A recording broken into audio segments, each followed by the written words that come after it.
easy to let yourself get into very poor postural habits, meaning as you're sitting in that rounded posture. As you're standing, you kind of get into this forward lean, hunched posture. The more you do that, the more problems you're going to have and keep having, whether it be your neck, headaches, shoulder, back, primarily. Can cause things down in the hips and legs as well, but especially in the torso and upper extremities. So what I want you to challenge yourself to do is really working on resetting your posture, and over time it'll help reset your postural habits. So every time you look at the clock or your phone, I want you to think about where your posture is, and I'm going to teach you how to correct it.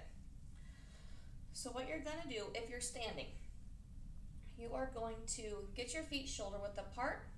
Think about screwing those feet into the floor. When you screw your feet into the floor, it helps activate those hips and your low back. From there, you're going to turn your arms so your palms are facing forward. That automatically gets those shoulders back without you having to actively do that in an abnormal way. So you're going to get those back. And then what you're going to do is think about a string here that's pulling you up and back. So your shoulders are externally rotated in that outward position, palms facing forward, and you're going to just pull your head back. Helps get you up nice and tall.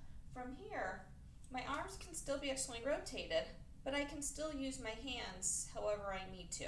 So it's not like you have to just stick like this at all times.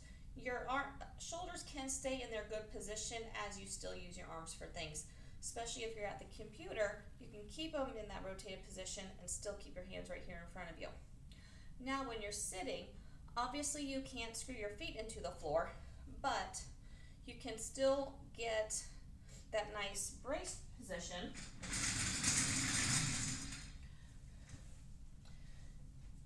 And kind of sit with your feet apart a little bit, let those knees fall out to the side a little bit, and still keep those shoulders back in that externally rotated position, head up and tall and here. Even as a therapist, I know where my posture is supposed to be. I find myself, like everyone does, you start being like this, you notice it, and then you sit back up. The more aware you are of it, the more you start correcting it, the better you'll feel, the less pain you'll have, and just the overall general health, you'll be better by having that better posture.